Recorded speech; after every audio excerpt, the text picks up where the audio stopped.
Nós vamos dar sequência à exposição do Evangelho segundo Marcos. Abra sua Bíblia, Marcos 14.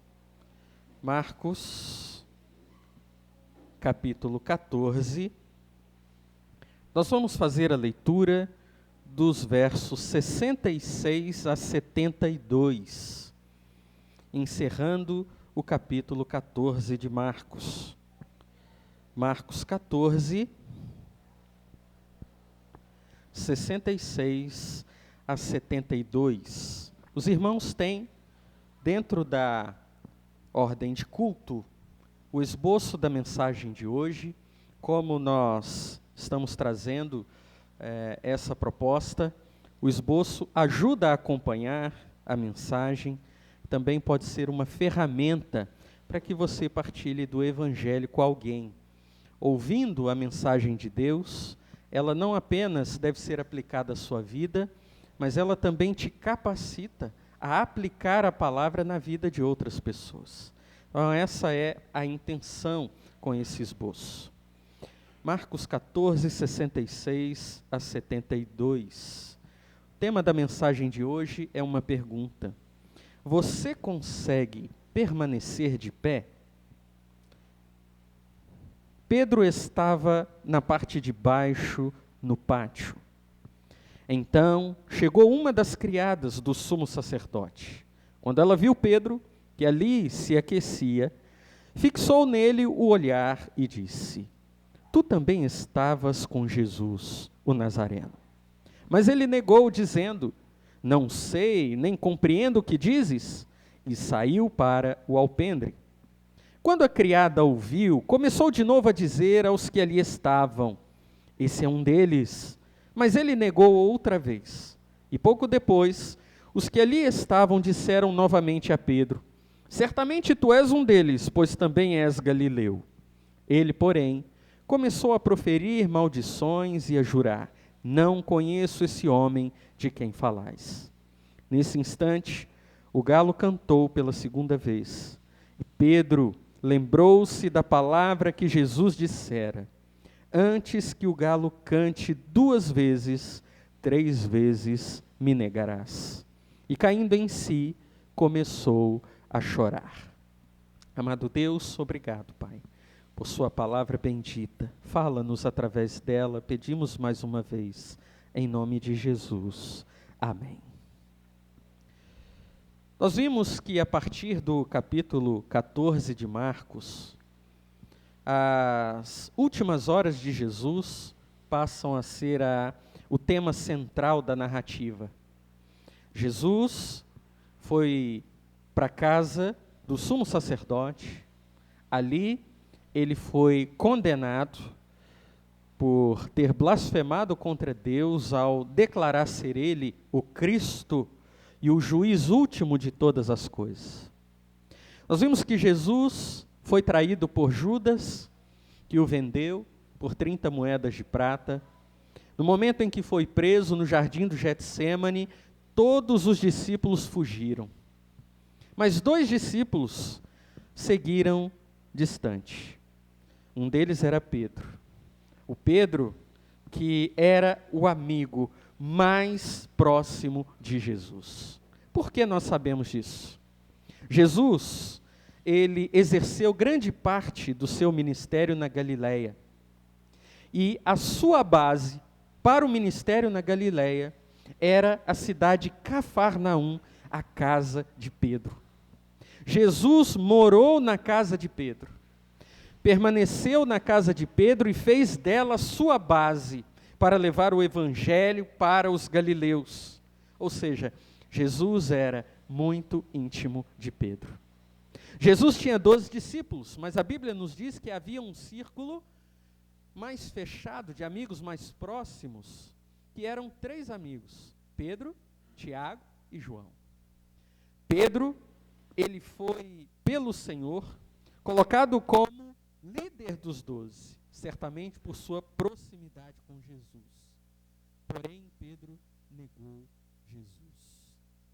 Quando nós olhamos, meus irmãos, para esse texto, nós encontramos aqui as 3 negações de Pedro, desenvolvendo uma progressão dramática. Primeiro, ele nega que conhece Jesus a uma serva. Ele se faz de desentendido. Eu não sei o que você está falando, o que você está perguntando, não sei desse assunto. Segundo lugar, ele nega ser um discípulo a um grupo de servos. E por fim, ele chega a amaldiçoar com um juramento na frente daqueles que o estão indagando. No evento final, o galo canta e Pedro chora. Quero, meus irmãos, que pensemos a respeito de 3 verdades que encontramos nesse texto. A primeira verdade é que a queda espiritual é precedida pelo distanciamento de Jesus. O verso 66 diz: Pedro estava na parte de baixo no pátio. A derrota de Pedro, ela acontece muito antes da negação dentro do pátio na casa do sumo sacerdote. A negação de Pedro e a sua queda começam quando Pedro decide que é melhor para ele se afastar ou manter certa distância de Jesus.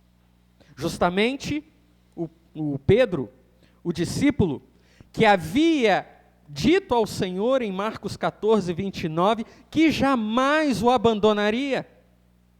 Justamente o Pedro, que estava ao lado de Cristo e agora se encontra na parte de baixo do pátio.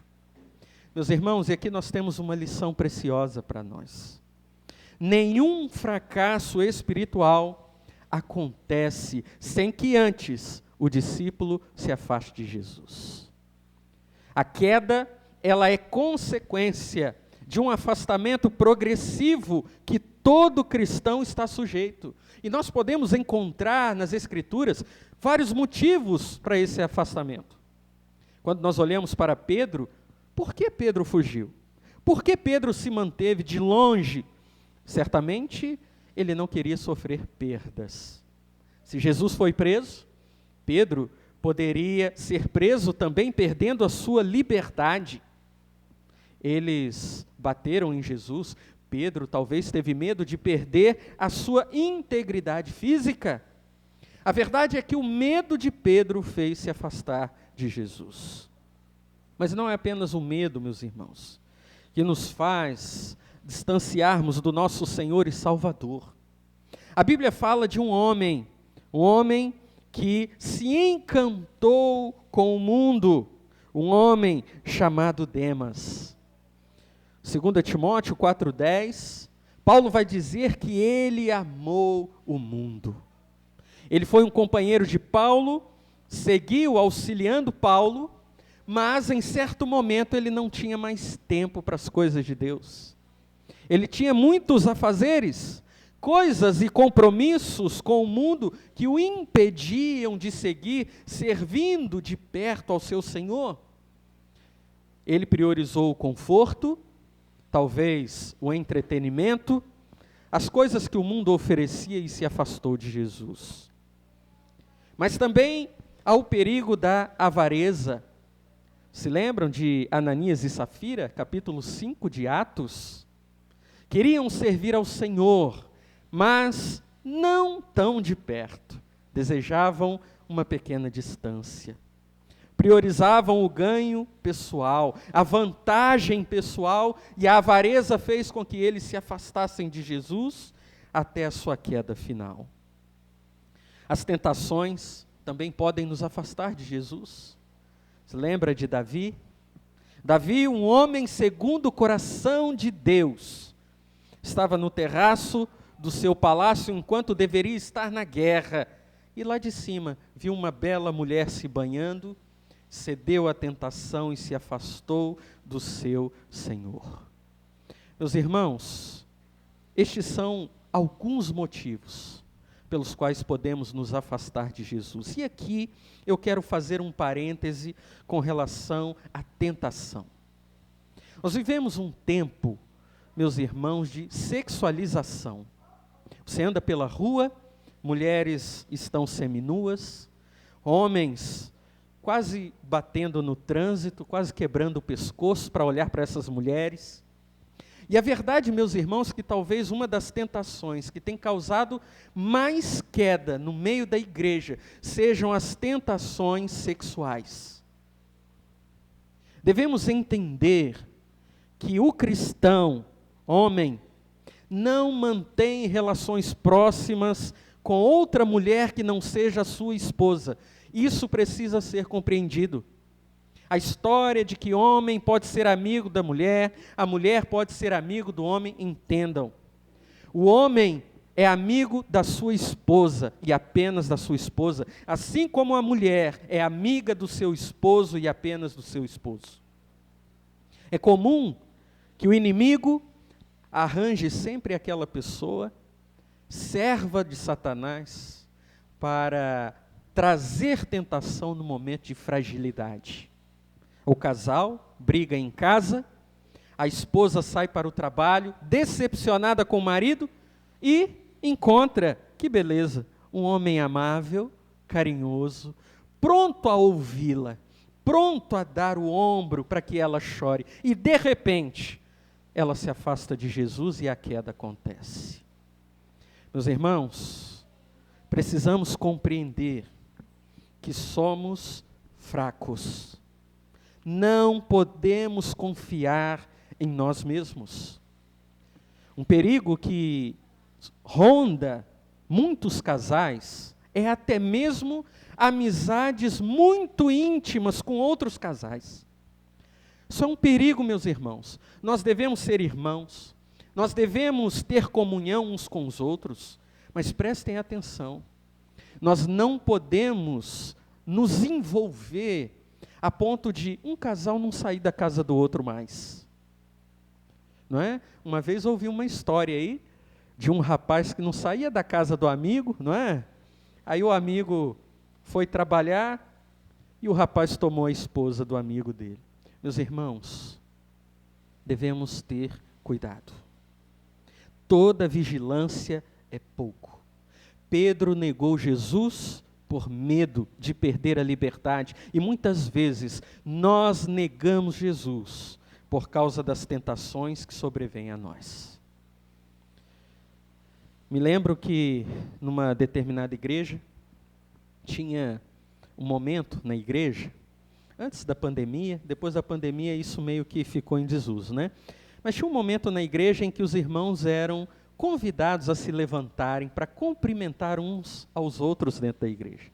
Isso é muito bonito e isso é muito bom.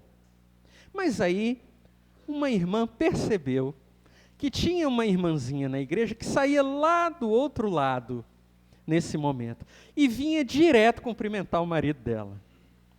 E ela achou aquilo meio estranho. Bom, o que ela está fazendo lá? Por que não cumprimenta quem está perto dela lá? Meus irmãos, vejam, dentro da igreja. Conheço a história de uma filha de um pastor que se apaixonou por um homem, um filho de Deus na igreja, mas ele era casado. Destruiu, ela também era casada, destruiu o seu próprio casamento e também destruiu o casamento do irmão da igreja. Meus irmãos, tenhamos cuidado. A queda não acontece da noite para o dia. Evite proximidade demais com o sexo oposto. Isso não é bom. Amizade apenas com o cônjuge, principalmente as irmãs. Chegou aquele entrão querendo dar um abraço, estica o braço, não é? Põe a mão à frente, não recebe o abraço, cumprimenta com a mão. É uma maneira de se resguardar? É. Infelizmente, meus irmãos, infelizmente, o coração do homem é corrupto e todo cuidado é pouco. Mas além das tentações, fechando o parêntese, fica para nós aí essa lição, nós vemos que as más companhias também afastam o cristão do seu Senhor. Lembra de Salomão? Salomão era um homem de Deus, o homem mais sábio da terra, talvez o homem mais rico que já pisou sobre este mundo. Mas 1 Reis capítulo 11 diz que por causa de suas muitas esposas, ele adorou deuses falsos. As más companhias podem nos afastar de Jesus. Deixar de congregar também pode nos afastar de Jesus. Não é à toa que o autor de Hebreus, no capítulo 10, verso 25, ele vai dizer que os cristãos não devem deixar de congregar. Por quê, meus irmãos? O ferro afia o ferro. É no calor da comunhão que Deus trabalha, que Deus nos dá ânimo, encorajamento, nos exorta, e quando nos afastamos, como fica difícil voltar? É ou não é? Fica difícil voltar, o inimigo puxa para trás e não permite. Essas são apenas algumas razões que a Bíblia nos aponta para nos afastarmos de Jesus. Devemos lembrar que o afastamento progressivo da presença de Jesus levará à queda. A pessoa começa a orar menos, começa a ler menos a Bíblia, começa a ir menos aos cultos da igreja, começa a fazer amizades duvidosas e daqui a pouco não está na igreja mais, não está diante de Jesus. Pedro, preste atenção nisso. Pedro não estava fazendo nada errado. Estava? Pedro estava no pátio, olhando de longe o seu Senhor. Tinha algum pecado ali que Pedro estava cometendo naquele momento? Não tinha. Entendem o perigo? Um irmão pode levar consolo para uma mulher com toda boa intenção. Não tem pecado nisso. Mas a Bíblia diz que nós devemos estar atentos. Devemos vigiar. Se uma pessoa tem um problema com álcool, não deve estar em lugares que o incentivam a beber álcool.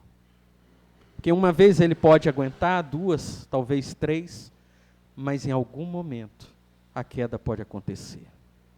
Pedro não estava fazendo nada errado, a princípio, mas estava se afastando de Jesus. A segunda verdade que nós encontramos no texto é que a queda espiritual leva à negação de Jesus. Então a pessoa não apenas se afasta de Jesus, mas quando ela cai, ela nega o senhorio de Jesus sobre a sua vida. E é o que vemos aqui dos versos 66 a 71. Nós vemos que uma das moças, servas do sumo sacerdote, vê Pedro se aquecendo, ela se aproxima. Meus irmãos, e aqui nós temos um contraste importante.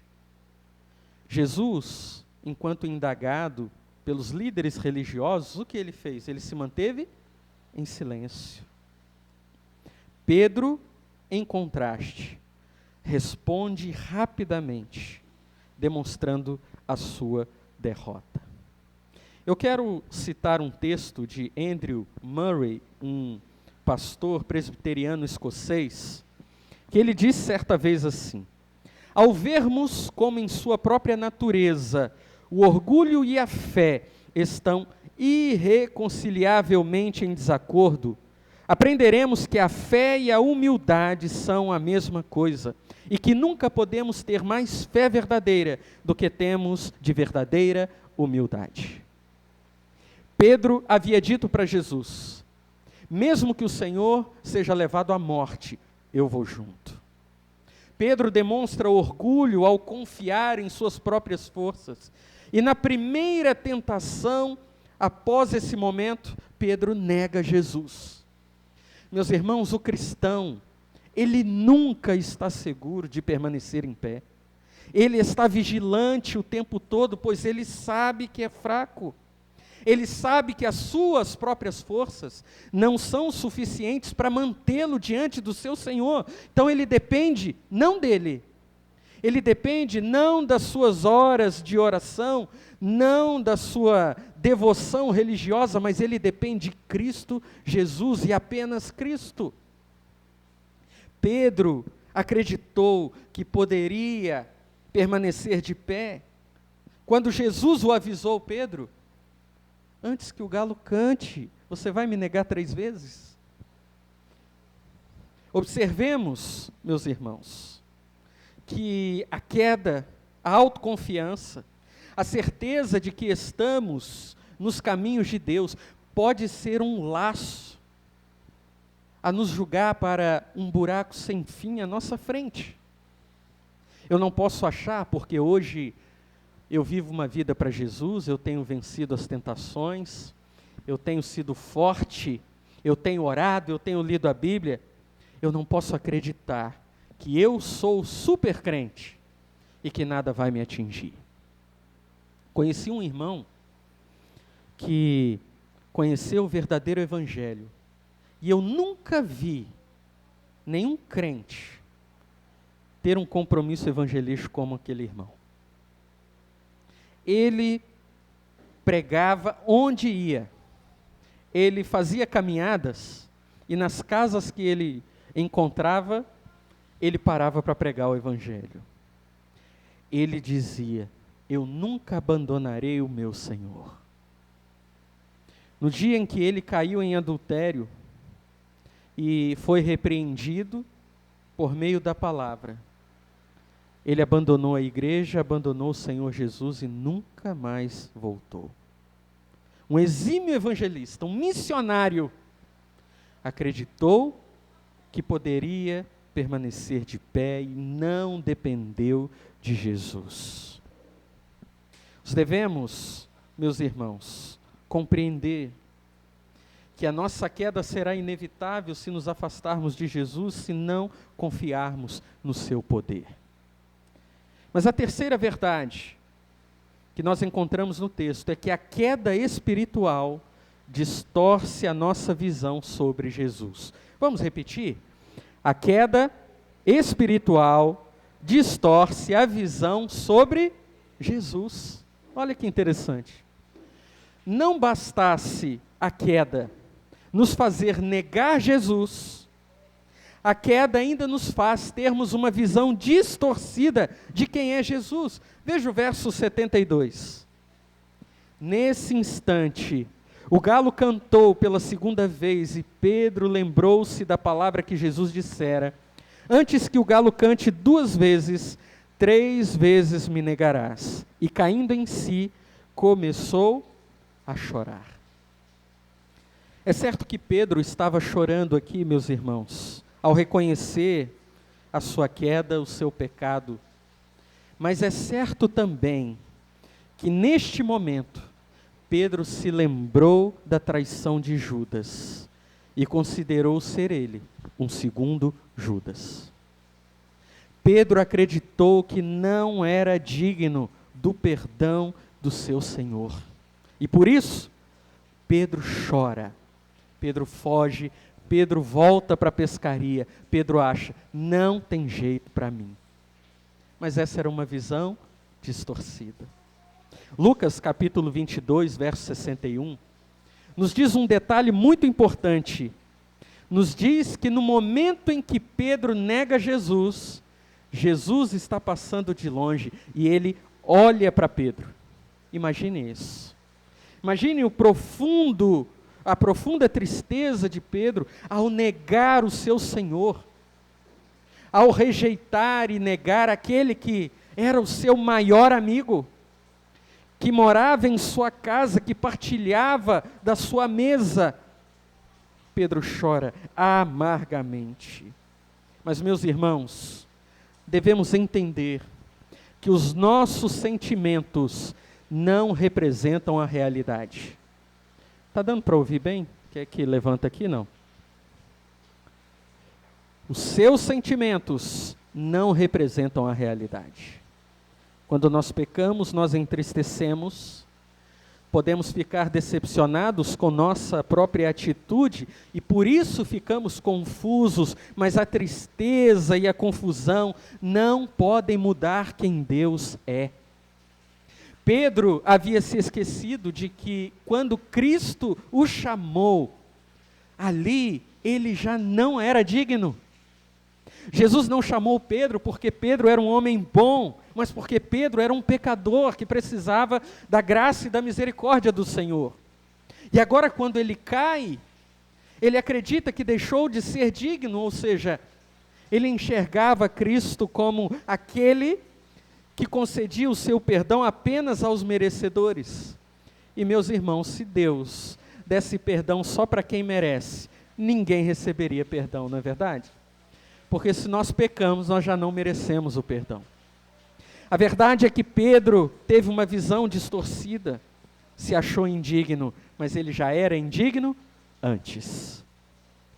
E eu quero partir, meus irmãos, para aplicações para a vida, com duas aplicações para nós. Viva em retidão, confiando apenas em Jesus. Vamos repetir? Viva em retidão, confiando apenas em Jesus. Pedro é um modelo do fracasso do cristão. Nós somos pó. Nossa carne é fraca. Não podemos confiar em nós mesmos. O nosso desejo de viver para o nosso Senhor deve ser um desejo balizado no poder de Cristo. Eu não sou santo porque eu quero ser santo, mas eu busco a santidade no Cristo que é poderoso e me faz santo. Um homem deixará de cometer adultério se ele confiar no Senhor e entregar a Ele os seus desejos pecaminosos e as suas tentações. Porque enquanto ele tentar lutar com as suas próprias forças, um dia ele cairá. O mesmo com a mulher. Devemos compreender que a santidade envolve sermos alvos desse poder grandioso de Cristo, e por isso, meus irmãos, não podemos confiar em nós mesmos. Um escritor, Davi Garland, ele vai falar da situação de Pedro e ele vai dizer que Pedro foi a rocha que se desintegrou e se tornou areia. É certo que na história da igreja há muitos que triunfaram em momentos delicados e difíceis, mas há muitos que caíram, mas se levantaram em Jesus. Não confiemos em nós mesmos, confiemos em Jesus. Não tenhamos orgulho de sermos o crente que somos. Sejamos humildes reconhecendo que somos o que somos por causa do Senhor que nos salvou. John Flavel disse certa vez: aqueles que conhecem a Deus serão humildes, e aqueles que se conhecem não podem se orgulhar. Saiba que você, meu irmão e minha irmã, você é um filho amado, uma filha amada de Deus, mas tenha consciência, pela sua própria força, você nada pode fazer. Paulo sabia disso e, escrevendo aos Coríntios, na primeira carta, capítulo 10, verso 12, ele disse: assim, aquele que pensa estar em pé, cuidado para que não caia. Obrigado, minha irmã. Seu galardão vai ser grande no céu, viu?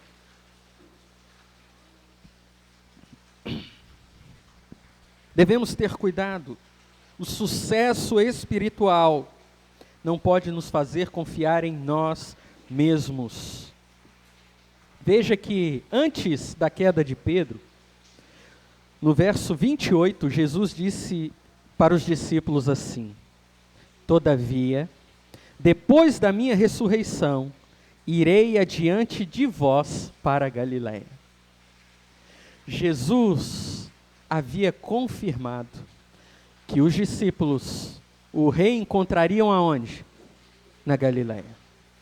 Jesus não excluiu ninguém. Jesus disse: todos vocês, claro, com exceção de Judas, estarão na Galiléia e eu encontrarei vocês lá. Porque quem iria garantir que os discípulos estariam com Jesus na Galiléia? Seriam os discípulos? Não, seria o próprio Cristo. Por isso, em Marcos 16, verso 7, ele diz: Mas ide, dizei a seus discípulos e a Pedro, que ele vai adiante de vós para a Galiléia. Jesus está dizendo: Pedro, eu vou encontrá-lo na Galiléia. Jesus diz, meus irmãos, esta verdade, de que eles estariam com ele, mesmo Pedro, caindo, negando o Senhor. Veja como quem garante que chegaremos lá não somos nós, mas é o Senhor.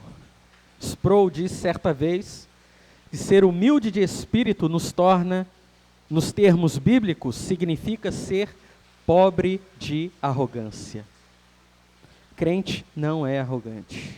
Sabe aquele negócio de encosta no tecido da minha roupa e seja curado? Não tem essas coisas por aí. Sabe o que é isso, meus irmãos? Isso não é fé, isso é arrogância.